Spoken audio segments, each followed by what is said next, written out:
Assalamualaikum warahmatullahi wabarakatuh. Selamat datang kembali pemirsa di channel yang paling bermanfaat di atas muka bumi ini. Para pemirsa, ya kita lihat bagaimana waktu, ya kapan waktu yang pas untuk berhubungan intim, berhubungan suami istri. Nah, kalau kita lihat ada dalilnya atau tidak? Ada.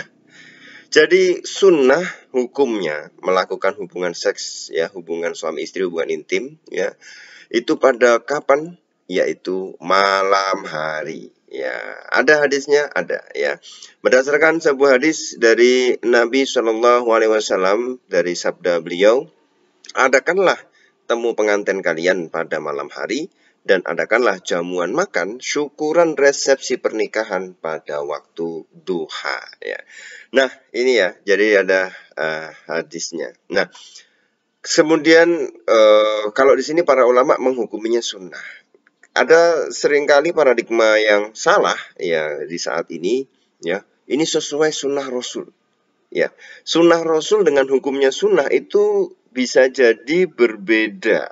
Ada sunnah Rasul yang hukumnya wajib, ada sunnah Rasul yang hukum fikihnya sunnah.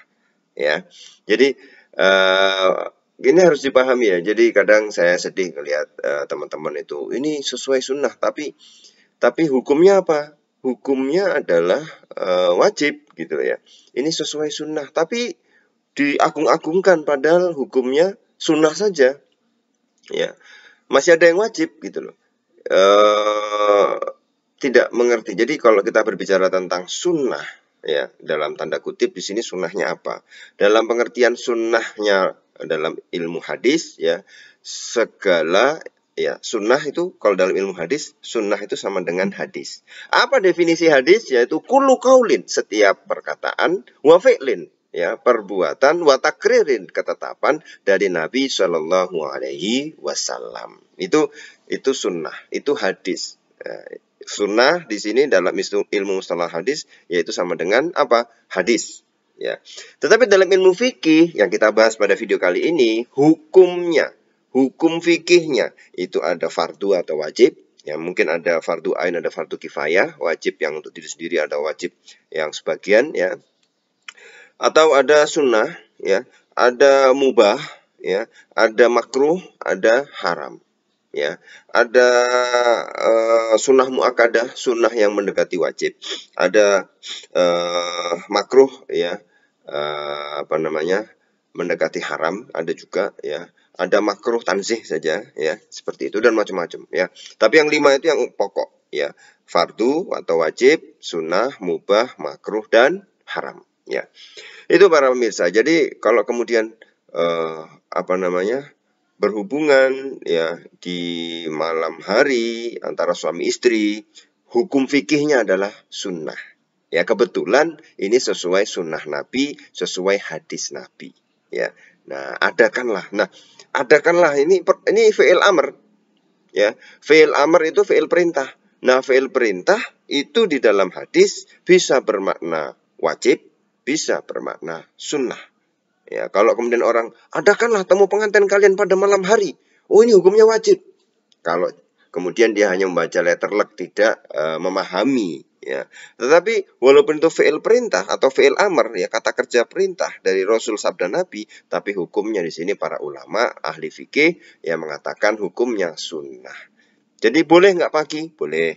Siang? Boleh. Sore? Boleh. Tapi yang dianjurkan itu adalah malam hari. Nah, bukan berarti kalau kemudian itu wajib harus hanya malam hari saja. Ini kan sesuai sunnah. Iya, sesuai sunnah. Terus apa? Harus malam. Tidak boleh pagi. Nah, ini salah memahami. Sesuai sunnah, iya sesuai hadis. Tapi hukum fikihnya apa? Hukum fikihnya adalah dianjurkan pada malam hari. Kalau selain malam hari boleh. Bukan berarti kalau berhubungan suami istri hanya malam hari. Yang lain misalnya pagi langsung otomatis haram. Siang otomatis haram. Sore otomatis haram. Tidak. Ya, tidak. Nah, di situ ya para pemirsa agar lebih tahu antara bedanya sunnah yang bermakna hadis, ya sesuai sunnah Nabi, sesuai sunnah Rasul, atau ya sunnah dalam hukum fikih ya, itu yang artinya dianjurkan ya.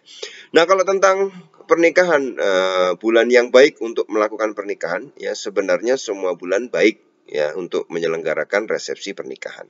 Tetapi disunahkan resepsi pernikahan agar diselenggarakan pada bulan Syawal. Ini anjurannya. Ya, bukan berarti kalau sunnah sesuai sunnah, nah, ini harus bulan Syawal, tidak, tapi anjurannya. Berbeda dengan sementara orang-orang yang menganggap salah, di mana orang-orang ini mempunyai anggapan bahwa akad nikah dilakukan pada bulan Muharram, sedangkan menikah pada bulan Syawal itu hukumnya makruh ya. Ini ada persepsi mungkin orang-orang Arab zaman dulu ya, tapi dibantah ya, karena ada sebuah hadis yang menolak anggapan tersebut, yaitu hadis yang diriwayatkan oleh Sayyidah Aisyah radhiyallahu anha. Ia berkata, aku dinikahi oleh Rasulullah Shallallahu Alaihi Wasallam pada bulan Syawal dan aku disetubui pada bulan Syawal. Apakah ada seorang istri Rasulullah Shallallahu Alaihi Wasallam yang lebih memuaskan kepadanya daripada selain aku? Ya, kata Sayyidah Aisyah. Jadi waktunya ya, kalau hubungan seksual yang sudah bersuami istri ya disunahkan malam. Tapi kalau untuk penyelenggaraan pernikahan semua bulan baik ya, dianjurkan pada bulan Syawal. Nah, kalau sebelum Ramadan, Sya'ban ya boleh saja. Tapi takutnya pas Ramadan lepas kontrol. Maka setelah selesai Ramadan, Syawal, nah ini dianjurkan ya. Bukan berarti kalau yang lain tidak boleh, boleh saja ya. Ini ya para pemirsa, agar lebih memahami antara bedanya sunnah ya dalam ilmu fikih ya, atau sunnah dalam ilmu hadis. Ini memiliki perbedaan-perbedaan yang mendasar sebenarnya, dan saya sayangkan sekali bahwa teman-teman kita pada saat ini hanya ini sesuai sunnah atau tidak, ini sesuai sunnah, tapi iya sesuai sunnah tapi hukumnya mubah, bisa jadi sesuai sunnah tapi hukumnya sunnah saja, ada yang lebih wajib ya, ada yang lebih diutamakan ya, seperti itu. Jadi kadang-kadang miris juga ya orang-orang yang kemudian mengagung-agungkan sesuai sunnah Nabi, sesuai sunnah Rasul, tapi ternyata hukum fikihnya ada yang lebih tinggi ya, yaitu wajib, yang mungkin dianggap perbuatan tersebut berbeda dengan apa yang diagungkan tadi ya. Masih banyak contoh-contohnya, nanti kita akan bahas yang model-model seperti ini agar tidak salah kaprah para pemirsa ya, agar tidak salah kaprah. Saya itu kadang-kadang sedih melihat, oh ini sesuai sunnah, iya ini sesuai sunnah, tapi hukum fikihnya apa? Para ulama sudah bahas, ini sesuai sunnah artinya iya ini ada dalam hadis ya, tetapi para ulama menghukumnya bagaimana ya. Atau gini, apakah seluruh hadis yang sahih itu dipakai ulama mujtahid, misalnya ulama mazhab fikih misalnya? Tidak. Loh, kok nggak percaya? Hadis sahih itu ada yang tidak dipakai ya oleh ulama fikih. Kenapa? Banyak faktor. Salah satunya ya, itu hadis tersebut sahih tapi mansuh, sudah dihapus oleh hadis lain. Tapi status hukumnya sahih. Status hukum sahih ini kan dari segi sanad periwayatan, dari segi hadis ya, bahwa itu bersambung terus ya, perawinya itu adalah level tertinggi yang kemudian sampai kepada Rasulullah. Jadi jalurnya itu pas gitu loh. Orang-orang yang membawa hadis ini orang-orang yang mantap-mantap, yang good, yang baik, yang qualified gitu ya.